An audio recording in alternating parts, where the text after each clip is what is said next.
everyone, thanks for joining us again today for Learn with Lily Jack. Today we're going to go over fabrics. It was requested by Tandem Design in Las Vegas that we go over fabrics and just kind of some of the basics and little kind of tidbits of information that we can share with you when you're specifying fabrics that hopefully will help in the future. So let's get to it.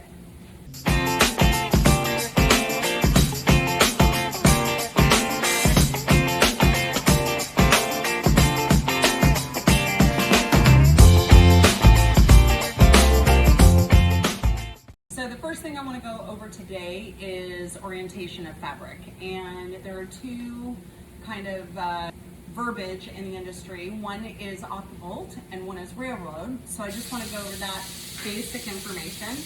The way you're looking at the fabric right now is considered railroad, and if you're standing at the fabric or you're looking at the fabric from your perspective, the fabric can continue and go on and on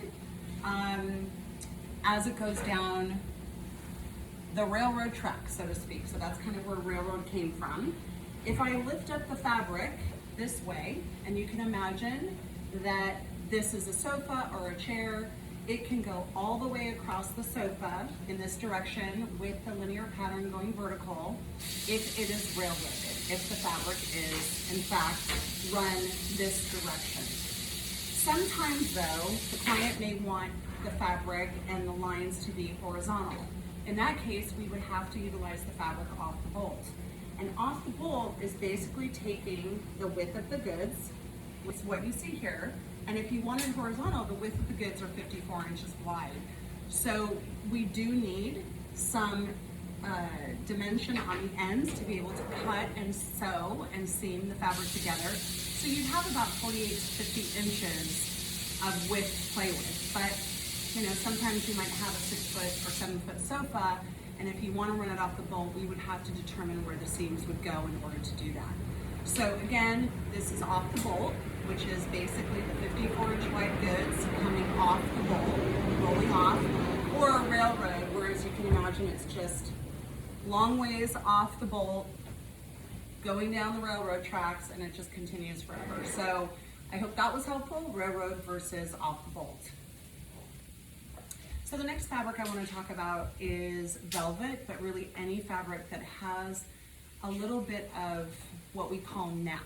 So the nap of the velvet should run in a direction where when you sit on it, when you're putting your hands on the arm of a chair or the arm of a sofa, that you don't really see that darker tone.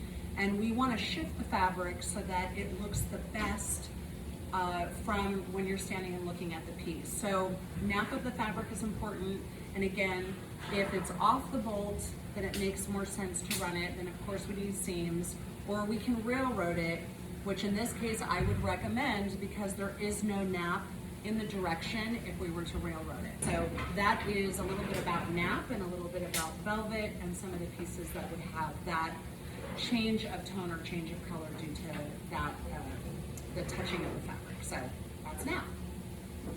We want to talk a little bit about backing of fabric, and we know this is something that usually the fabric company will recommend with their fabric, depending on what it's being used for. For a pillow, we don't necessarily need backing, but when we're doing something on a seat cushion, back cushion, or a back, we might want to use backing. There are different types of backing. There might be a knit backing, there might be acrylic backing, there might be a thicker acrylic backing, or sometimes even a little bit of a Teflon kind of coating on the fabric. So it is important, the more that the fabric is an open weave and the more stretch it has, we will definitely need to put a backing on the fabric. And that is something that when we receive it, if we see that it hasn't been backed, we will definitely contact the client and ask that it be backed. We do have some local suppliers that will back the fabric for us if it's needed in a pinch. But how you can also tell if it doesn't have a stretch, you can also hold it up to the light and kind of see if you see through it. And in this case, I definitely see through the fabric. It's got a very open weave, and it does have stretch to it, not a ton, but it is something that we'll want to back. for sure. If it's being used for a pillow, again, we do not need to back it. So when you are looking for fabrics, definitely take the swatch, kind of pull on it on the diagonal, pull on it, on the straight, both ways, just to see if there's any stretch. And if there is more than just maybe a 1/4 of an inch movement, then we probably will want to back the fabric. And you can always send a piece to your manufacturer and they can give you a recommendation based on their knowledge. So I wanted to go over large repeats and a little bit about pattern and pattern matching. And this is a beautiful new fabric we just got in. This actually has a little bit of a kind of Teflon or acrylic backing to it. So I don't know if you can see the shimmer in it, but it is backed and it is not stretching. So that's great. The other thing is I'm showing this to you off the bolt because this pattern definitely is off the bolt. The flowers are growing up, the leaves are extending out, and this is definitely how we want to run the fabric. We don't want to railroad it. But the width of the fabric and the repeat will kind of determine a little bit based on what you're using it for, where we are going to center the pattern. So if you had a 22-inch pillow, we may have to pick a different center flower or something, maybe a butterfly or something to center the piece on so that we get the full width and the full pattern on the piece. And if it is being pattern matched down an inside back, down a seat, down the front of the deck of, let's say, a sofa or a chair, we want to make sure that everything is lining up properly. And obviously, we would need to add extra fabric for that because we will have some waste and the yield will be less. But I just wanted to talk a little bit about that and also let you know that it is a good idea always to either send a photo of the fabric, send a photo of what you want centered so that the manufacturer knows. We try to always, when we get in a fabric like that, take a picture and ask, but it's always a good idea just to cover yourself and put that information into your spec. So this is just large pattern matching and repeats. So the last item I want to talk about is vinyl, and this is a vinyl that is pretty straightforward, pretty typical. I actually see this vinyl as not really having a lot of stretch, and it's a great candidate for hospitality upholstery.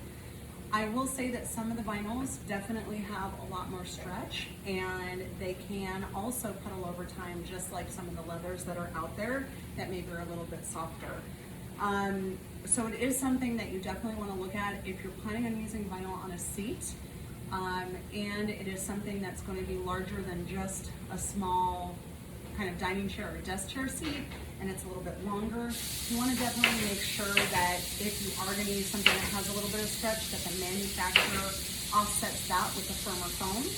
If you don't want to have a firmer sit, then I would definitely recommend finding a vinyl that maybe has little to no stretch, because it'll just last a little bit longer over time. So again, just depends on what you're using it for, but vinyl definitely can have some of those same characteristics as leather, so you just want to be aware of it as you're specifying your vinyl for seating for sure. So I think that kind of wraps it up. I hope I covered everything. If there's anything that I missed, please comment below, let us know, and we'll bring it up in one of our next room with Lily Jack. Hope you're all staying safe and healthy and strong, and we'll see you soon. Take care. Bye.